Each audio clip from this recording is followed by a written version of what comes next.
장시호 씨가 특검 도움이란 말이 있었는데 법정에서 잇따라 아주 충격적인 증언을 좀 하고 있습니다. 먼저 박근혜 전 대통령이 살았던 그 청와대를 큰 집이라고 부르고 또 큰 집 엄마, 큰 엄마라고 했다는 그런 증언이 나왔는데요. 2년 전 9월 16일에 이규혁 씨, 뭐 친구이자 전 영재센터 전무 아닙니까? 나 내일 서울 간다. 큰 집 어른들이 뭐라고 하시는지 들어볼게. 라고 이렇게 하는 문자를 보냈고요. 본인도 또 이렇게 얘기합니다. 내가 대학교 3학년 때쯤 박 전 대통령의 삼성동 자택에 가본 적이 있다. 당시에 한나라당의 출입기자들을 초대했을 때 최 씨의 요청으로 기자들에게 주는 식사를 서빙한 것이 있다. 이렇게 얘기했습니다. 저 기억나는데 저도 한나라당 나갔는데 저는 못 갔어요. 근데 못 갔는데 다녀오신 분들이 여성 2~3명 얘기했거든요. 예. 권영욱 의원의 증언에도 나온 거 아닙니까? 예, 거기서 이제 최순실 씨를 봤다, 뭐 이런 그 얘기, 그 책에 쓴 게 있는데, 아마 그러니까 장시호 씨가 그러니까 이모 최순실과 박 전 대통령의 관계를 그래도 제법 안다고 할 수 있는 거죠. 저렇게 중요한 행사가 있을 때 그래도 조카 장시호를 불러서 뭐 서빙을 하게 하고 이런 그 집을 그래도 들락거릴 수 있게 했다는 면에서 장시호 씨가 옆에서 지켜본 게 제법 될 것 같다라는 이제 추측을 하기는 하는데, 네. 글쎄요, 이제 큰 댁이라고 불렀다고 그래요. 뭐, 큰 집, 예. 큰 집이라고도 하고, 뭐, 저 최순실 씨가 그 박 전 대통령으로부터 받은 어떤 선물들을 가져가라고 장시호 씨한테 얘기할 때, 뭐, 큰 댁에서 갖고 온 거니까 가져가라 이렇게 얘기를 했다고 하는데, 글쎄 왜 큰 댁이라고 그러고 큰 집이라고 했는지, 좀 선뜻 납득이 안 가는, 좀 많은 걸 상상하게 하는 그런 뭐 호칭으로 보입니다. 그런 거 상상을 이제 지금부터 이제 추정할 수 있는 얘기들이 나와요. 그렇죠? 네, 먼저 이 최순실 씨와 장시호 씨가 나눴다는 얘기입니다. 검찰 특수본에서 귓속말로 나눴다는 대화인데, 자, 이게 이제 재밌어요. 네, 지난해 12월 4일 두 사람이 만났나? 안 만났을 것 같다 이런 얘기 했었는데 실제로 만났다고 합니다. 바로 장시호 씨의 증언이죠? 네, 서울중앙지검 특별수사본부 조사실에서 만났는데 이때 최순실 씨가 검사한테 물 마시고 싶다라고 하면서 자리를 비우게 한 다음에 메모를 시도했다고 합니다. 자, 뭐라고 적었나? 삼성동 2층 방, 손주 유치원 이렇게 적어주니까 장시호 씨가 몰라가지고 사실은 저 손주가 이제 이름을 적었는데 저희가 이름은 가리고 이제 자기 손주 유치원 그렇게 썼다는 거예요. 네, 그래서 장시호 씨가 무슨 말인지 몰라서 물음표 이렇게 찍었다는 거예요. 그랬더니 최순실 씨가 다시 한번 물을 갖다 달라라고 얘기한 사이에 검사가 자리를 비우니까 장시호 씨를 끌어안고 귓속말로 잘 들어. 삼성동 2층 방에 돈이 있어. 열쇠는 방 과장, 최순실 씨의 비서죠. 방 과장한테 있어. 유연히 손주 그 돈 갖고 키워라고 귓속말을 했다는 겁니다. 유연이 손주 또 역시 이름인데 저희가 가렸어요. 자, 유연은 뭐 정유라 씨의 원래 이름이고 방 과장 그 유명한 그 지금도 면회 온다는 그 수족 같은 여비서 아닙니까? 네. 예. 자, 그래서 삼성동 2층에 돈이 있다. 뭐 돈이 있는지 여부는 떠나서 우선 저런 얘기를 최순실 씨가 한 걸 보면 그동안 네. 박근혜 전 대통령과 최순실 씨는 경제 공동체다. 공동지갑이다. 썼다. 예, 공동지갑. 예, 공동지갑을 썼다. 이런 얘기가 꾸준히 제기가 됐고 본인들은 뭐 그런 일 없다. 전혀 사실이 아니라고 주장을 했지만 예를 들면 삼성동 2층에 돈이 얼마가 있었는지 모르지만 그렇게 있었다고 한다면 그건 사실이 그동안에 나왔던 얘기가 사실이 라고 볼 수밖에 없는. 그것도 딸하고 손주를 있고. 키워달라고 하면 뭐 적은 돈은 아니었을 것 같아요. 최소 수억 이상일 거라 이렇게 생각을 했다고요, 그렇죠. 장시호 씨. 뭐 삼성동 2층에다가 돈이 있다는 것은 뭐 몇천만 원 있는 얘기는 아닐 거 아니겠습니까? 딸과 그 손주, 예. 손주를 키워달라 할 정도라면 적어도 수억 원 정도는 있었다고 봐야 하는데 아마 그러면은 그 돈이 지금 뭐 들어갔을까요? 네. 그동안 박근혜 전 대통령이 구속되기 전에 네. 거기에 살았지 않습니까? 그렇죠. 2층에. 예. 그러면 그 돈이 어디 갔을까? 그런 궁금증도 들고 또 하나는 어쨌든 저런 얘기가 나옴으로 인해서 이 박근혜 전 대통령 입장에서는 앞으로도 상당히 그런 재판이라든가 이런 부분에서도 불리하게 작용하지 않겠나 그런 생각이 듭니다. 자, 그래서 이 장시호 씨한테 최순실 씨가 그랬다는 거예요.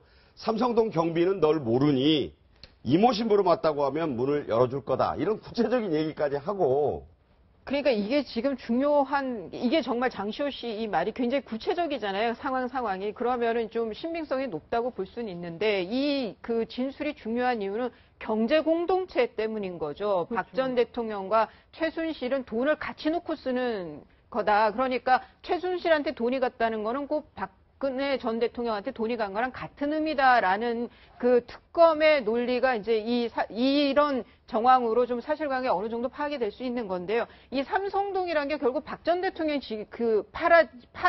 최근에 판 그 집 2층을 말하는 거죠. 네. 그러면 그럴 수는 있죠. 최순실이 9월 달에, 작년 9월에 뭔가 이상하다라고 생각을 하고 독일로 도주를 하면서 찾아난 돈이라든가 어떤 뭐 금괴가 있을지 뭐든 여하튼 팔면 돈이 될 만한 그런 거를 삼성동 2층에다 갖다 놨을 수는 있죠. 그 돈이. 그렇다라고 그렇습니다. 하면은 네. 이거는 뭐 경제 공동체가 되는 건 아니고 그냥 네. 은닉하는 장소로 삼성동을 쓴 건데 그게 아니고 삼성동에 있는 그냥 그 전에 돈이 있고 그 돈을 최순실이 막 써도 되는 그런 관계였다라고 하면은 특검에서 말하는 경제 공동체가 가능한 거고 그런 차이가 있는 것 같은데 지금 최순실은 아예 이런 얘기조차 안 했다라고 하니까 네. 이거는 뭐 이후에 이제 검찰에서 어떻게 증거 확보를 할지 거기에 달라서 저는 굉장히 중요한 진술이라는 생각이 듭니다. 자, 재밌는 진술은 또 나오죠. 이 방과장이 방비서 아닙니까?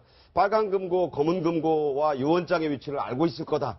이런 추정이 가능한 그런 수족 같은 비서인데, 자, 그렇다면 최순실 씨가 왜 이렇게 금융기관에도 돈을 놨다고 하지만 집이니 뭐 이런데 마당이니 이런 데를 선호하는지 그 뿌리에 대한 얘기를 짐작할 수 있는 이복 오빠 최재석 씨의 증언이 있죠. 들어보겠습니다. 근데 아버님이 이제 자기를 돌아봐. 그래서 이제 아버지 방 그 금고방 그로 이제 들어가서 열어서 보여주시더라고. 내가 이제 앞으로 큰 일을 하면서 하는 거야. 그러니까 네가 지금 이렇게 힘들고 어렵지만 견뎌. 응? 저게 이제 최태민 씨 얘기하고 네. 있는 거잖아요. 네. 예, 그러니까 최태민 씨 집에 그 금고에 이제 많은 현금이 들어 있었다. 뭐 유가증권 폐물 네. 뭐. 근데 예. 그 당시는요, 지금처럼 저금리 시대가 아니에요. 그냥 은행에 그냥 일반 예금에 맡겨놔도 연 두 자릿수 그 금리가 붙던 그 시절인데 왜 그럼 굳이 저렇게 현금으로 보관을 했겠느냐. 네. 그거는 뭐 특수 용도의 자금이었기 때문에 그런 거고요. 또 최태민 아들 지금 방금 전에 나온 그 최재석 씨의 증언을 또 보면요, 이거는 뭔가 그 아버지 돈, 내 돈이 아니라라는 거. 뭔가 국가를 위해서, 나란 일을 위해서 써야 될 돈이라는 거. 그러니까 박근혜 전 대통령과 관련이 있는 돈인 것처럼 이렇게 얘기를 했다라는 거죠. 네. 검찰이 사실은 압수수색을 삼성동 자택을 할 수 있었는데 여러 가지 그 지적이 있었는데 안 했잖아요. 네. 그때 만약에 압수수색이 있었다면 이런 돈들, 귓속말 나온 돈, 그런 것도 다 확보할 수 있었지 않았겠습니까? 그렇죠. 그때 압수수색에 대한 부분들이 두 군데가 그 결정적인 영역이었잖아요. 청와대 압수수색하고 그렇죠. 삼성동 집 압수수색에 대한 문제가 많이 나왔는데 결국은 이제 못한 거고 안 한 거잖아요. 그렇죠. 청와대는 못한 거고 근데 삼성동 자택은 증거가 충분하다. 그렇기 때문에 굳이 삼성동 자택은 압수수색 안 해도 된다라고 했는데 저는 이러한 논의 속에서 경제 공동체의 혐의를 찾는 것보다 네네. 장시호 씨가 이야기했던 이 발언입니다. 이모와 제 부모님들도 다 박근혜 전 대통령을 향해서 큰엄마라고 불렀다라는. 그러니까요. 그러면 이모가 누구예요? 최순실. 그다음에 장시호의 어머니 최순덕이 박근혜 전 대통령에게 큰엄마라고 불렀다면 그러면 큰엄마가 어떻게 되는 거예요? 최태민의 부인이기 때문에 큰엄마가 되는 거잖아요. 그런 식으로 이제 추정이 가능하죠. 아니 근데 예. 이런 부분들이 이 장시호 씨의 큰엄마 호칭에서 나왔단 말이에요. 자, 그렇게 추정을 하지 않고는 큰엄마를 어떻게 해석할 거예요? 확인되지 않은 거니까. 아니, 하긴데 사실상 이 부분에 대해서 장시호 씨가 이야기한 것들을 우리가 지금 해석하고 풀어나가는 거잖아요. 그 큰엄마라는 호칭에 대해서 우리는 주목해야 될 필요가 있다는 말씀을 드리는 거죠. 네, 그러니까 네. 양 이사장 말씀은 우리 한국의 촌수로 따져서 그 호칭을 추정해 보면 그렇다는 그렇죠. 거고 확인된 사실은 아니라고 할 수 있죠. 우리들 청와대를 큰 집이라고 이렇게 하는 경우도 있지 네, 않습니까? 네. 또 큰어른, 어른이라고 대통령을 VIP라고 하지만 옛날 전두환 시절에는 그 청와대 출입기자도 그 비서관도 어른이라고 했기 때문에 청와대에 있는 엄마다. 그래서 아니요, 정확하게 이 부분은 명확하게 해야 됩니다. 신사동에 살았던 때부터라고 네, 그렇죠. 이야기를 하고 있기 때문에 네. 대통령 이전에 큰엄마라고 불렀다는 부분입니다. 이 부분에 대해서 제가 추정하거나 지나친 과잉 해석을 하는 게 아니라 네네. 장시호 씨가 이야기하고자 했던 의미가 이 의미를 던지려고 했던 이야기라고 읽어줘야 되는 거 네. 맞죠? 그런 해석도 일부 가능하다라는 말씀을 굳이 이해하겠습니다. 왜 일부라고 굳이 예. 추출을 하시라고 그래요. 다양한 알겠습니다. 해석이 가능하니까. 네, 말씀해 다양한 주세요. 해석이 있을 수 있고요. 자, 이 최순실 씨가 1년 전에 집을 보러 다녔다. 그때 이제 이번에 뭐 이사를 갔잖아요. 네. 서초구 내곡동에 이 샀다는 집 말고도 서울 한남동의 유엔빌리지도 다녀갔고 이 집도 다녀갔다. 이런 이제 증언이 나왔어요. 장시호 씨 얘기입니다. 네, 뉴스에서 박 전 대통령이 이사갈 집을 봤는데 어디선가 본 것 같아 생각해봤더니 내가 본 적이 있다라고 했습니다. 바로 최순실 씨가 그 전에 보여줬던 바로 그 집이라는 거예요. 그러니까 최순실 씨와 이런 곳에 대한 이야기를 나눴다는 것도 나옵니다. 최 네. 씨가 한남동 유엔빌리지가 살기 어떠냐. 그러니까 왜요? 그 양반이 살 것. 여기서 그 양반, 큰 엄마, 뭐 큰댁 엄마 그 얘기인 것 같습니다. 이 변호사님. 예, 예. 그러니까 지금 이제 장시호 씨가 뭐 이렇게 사진을 툭툭 찍듯이 기억을 한다라고 하고 특검에서는 기억했던 것이 대단히 정확하다라고 얘기를 했는데 이 집이니까 그 지금 내곡동 집, 산 그 내곡동 집이 이때 1년 전쯤에 매물로 나온 집이라고 하면은 장시호 씨 저 말이 맞게 되는 거죠. 네. 그때 매물로 나온 집이 아니라 그러면 착각한 걸 수도 있고. 근데 그래서 그러니까 장시호 씨 증언이 또 있어요. 지금 이 변호사 말씀한 거를 뒷받침할 만한 얘기인데 당시에 유엔빌리지 외에도 여러 집의 정보가 담긴 서류를 최순실 씨에게 줬다. 당시 유엔빌리지를 봤을 때 받은 서류 중에서 이 내곡동 집을 봤던 기억이 있다. 뭐 이렇게 얘기하거든요. 예, 예. 그러니까 그때 이미 매물로 나온 집이라면 아마 장시호 씨 기억이 맞을 거고. 그런데 뭐 우리가 다 지금 이제 밝혀진 걸 의하면 최순실 씨가 박 전 대통령의 저런 일을 봐줬던 사람인 거는 맞죠. 뭐 국정에까지 개입을 한 거를 몰랐던 사람들이 있는 거지. 이제 저런 일들을 봐줬던 건 맞으니까 아마 뭐 그때 그 1년 전쯤이면 최순실 씨가 자택을 뭐 구하러는 다녔을 것 같아요. 일부 또 그때 K스포츠 재단에 일했던 사람들은 또 평창 얘기도 했었잖아요. 네, 거기에 네. 뭐 퇴임 후에 집을 지으려고 하는데 뭐 별장을 지으려고 한다고 했는데 아마 최순실 그러니까 그런 자택을 구입하는 그런 비용을 누구 돈으로 할 생각을 했는지 그런 게 또 경제 공동체 하나의 또 중요한 단서가 될 수는 있겠죠. 네. 지금 얘기를 들어보면 만약에 그 얘기가 사실이라면 최순실 씨가 이 내곡동 집까지 관여를 했다. 지금 이런 얘기가 되는데요. 네. 자, 이뿐만이 아니고 아까 말씀드렸던 한남동 유엔빌리지 얘기도 나왔습니다. 이 한남동 유엔빌리지 부촌으로 굉장히 유명한 곳 아닙니까? 예, 거기서 보면요. 유엔 그 빌리지 거기서 보면은 한강이 쫙 다 보일 수도 있고요. 이게 고지대 아닙니까? 상대적으로 고지대고 여기가 이제 굉장히 유명한 분들이 많이 삽니다. 일단 뭐 저희가 대표적으로 보면 정몽구 회장, 배우 김태희 씨, 그리고 빅뱅의 탑 얼마 전에 이제 저 군에 갔죠 지금. 네. 뭐 이런 이제 꼽아봐도 이제 그런 뭐 연예계, 정계, 재계, 예, 뭐 압구정동, 청담동 이런 데는 그래도 뭐 아파트라도 많고 그런데 저기는 뭐 그런 그 대규모 아파트 단지가 있는 것도 아니고요. 그러니까 정말 이렇게 단독 내지는 한 채 어떤 빌라, 근데 아주 대형 평수의 빌라, 뭐 이런 거 등등 해가지고 사실상 굉장히 대표적인 부촌이라고 얘기할 수 있죠. 예. 네. 자, 이 유엔빌리지와 내곡동 집까지 이제 최순실 씨가 둘러보고 다 이미 점 찍어 놨었다. 이런 얘기가 되는 거 아니겠습니까? 그러니까 삼성동은 최순실의 어머니 임선희 씨가 계약을. 혼자 와서 계약도 하고 돈 부족한 부분 대금도 좀 치렀다. 뭐 이런 얘기. 대금까지 다 치른 거 아닙니까? 6억 5천인데 그 10억 5천인가 샀을 때 그 4억 부분을 임선희 씨가 했다는 거고 그러니까 임선희 씨 없으니까 이제 최순실 씨가 물려받아가지고 네. 말하자면 박근혜 전 대통령의 여러 가정사뿐만 아니라 금전적인 이런 재정 문제, 경제 문제까지도 관장을 했는 거 아니냐. 그래서 퇴임을 앞두고 최순실 씨가 여러 군데 집을 알아봤고 그 중에 이제 유엔빌리지도 있고 내곡동도 있고 경우에 따라서는 아까 얘기했던 평창에 그 땅이 있지 않습니까? 거기다 아방국을 뭐 짓는다는 얘기까지 나왔었던 네. 것으로 보면은 네.